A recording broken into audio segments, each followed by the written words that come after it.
What's up, Diglets? So today I'm trying to get rid of Karl Malone. I straight up don't like the guy, and you shouldn't like the guy either. Literally, look up Karl Malone 13, and that'll give you your answer as to why I dislike him. Like, just by looking at the guy, it looks like he only has one eye that works, and it honestly looks like he doesn't brush his teeth. My lineup is donkey. I have 3 galaxies and 2 pink diamonds, even though dark matters have been out for now a week, but it's a work in progress, just like my man who looks like a beautiful mix of Alex Caruso and Anthony Davis. Side note, my last power forward was Kenyon Martin. These are all of the galaxies I have so far. So I'm actually on season 44, but I'm not able to get past it without my team power getting higher. I need at least 20,000 team power, and right now I'm only at 18,639. So the last few times I've tried to get another galaxy was on season 42, so I can simulate without risking losing. But if I do lose again, I'm not going to risk it and keep simulating. Instead, I'll hop in and do some gameplay, as well as actually play the conference finals and finals games once I get there. But since it's pretty late, I'm probably only going to use 80 energies and do another video on getting rid of Karl Malone if I'm not able to pull a power forward galaxy today. Let's start simulating, and hopefully I get all wins in these first 5 games so I don't have to jump in until the conference and finals games. Nice, we have 1 win, 4 more wins to go. And in our second game, it ends in a tie. Ties are good because they are the same as wins. And in our third game, it ends in another tie. Again, ties are good. And in our fourth game, of course, we get a fucking loss. I'm pissed. I don't want to play 6 games, but I have to sacrifice it in order to get that bum off my team. So I'm going to go ahead and play my first game. Please don't come for me because I played D on auto.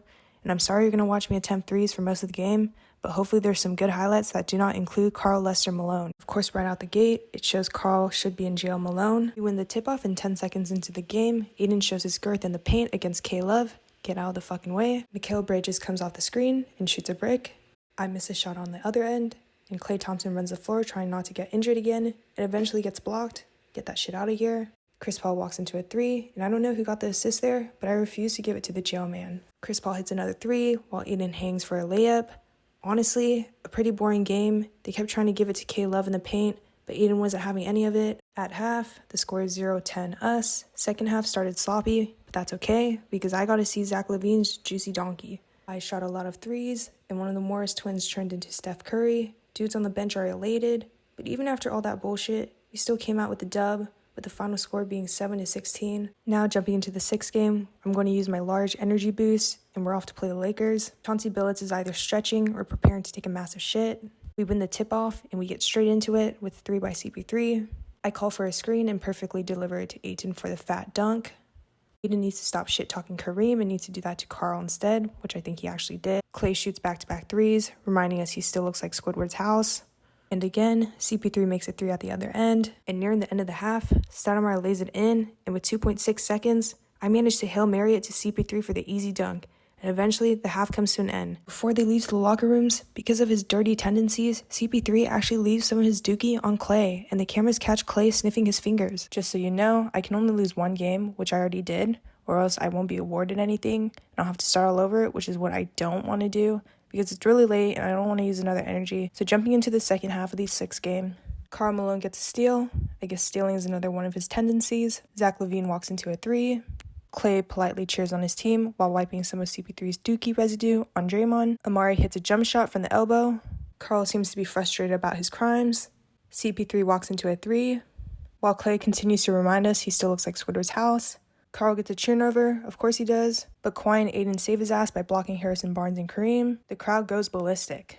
And Game 6 ends in a close game, but we still get the win 16-18. So Game 7 and 8 are also pretty boring. I was going to show some dink highlights from 7 and 8, but I don't really want to, so I'm not going to. So we end up tying Game 7 and winning 8, which is good because now we qualify for the conference finals, having lost only 1 game, a step closer to obtaining a galaxy. Now heading into the conference finals, this is a must-win game as well as the finals game. Why does 2K keep showing this man? He looks like he smells bad. We win the tip-off and Zach LaVine goes in for a dunk but misses. This missed dunk gives me a reminder of why Aaron Gordon should have won the 2016 dunk contest and not Zach. The Spurs have the Twin Towers, fuck my life, and somehow Pink Diamond David Robinson dunks over Galaxy Aiden. CP3 hits the mid-range, and again, the Admiral dunks it over Aiden, but Zach LaVine comes down the other end and shoots a 3 while telling his home crowd to shut the fuck up.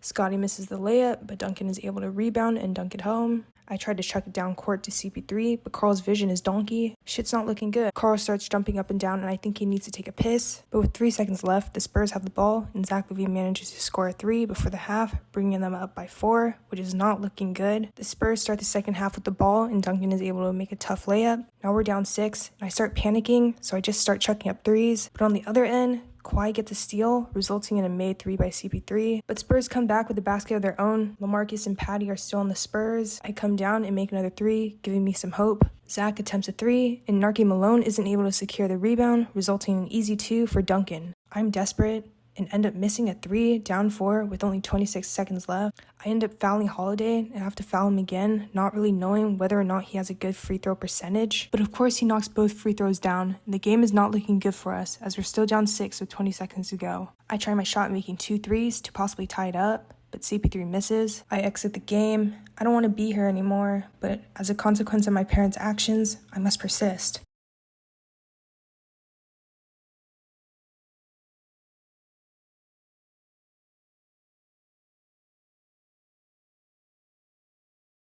So jumping back into the conference final second half, we are down by 4, so it's going to be an uphill battle from here on out. So the Spurs end up missing their first shot at the half. CP3 goes up for the layup, but is blocked by the Admiral. Fuck you. Malone gets whacked in the face with the ball, and I kind of wish the ball could have been a stone instead, but he ends up getting the steal, and CP3 hits the transition tray, and Aiden's able to hit a long mid-range going up by 1.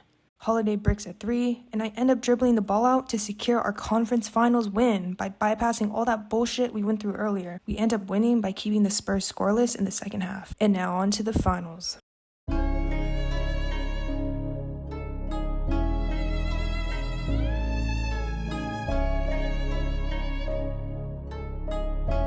Fuck you.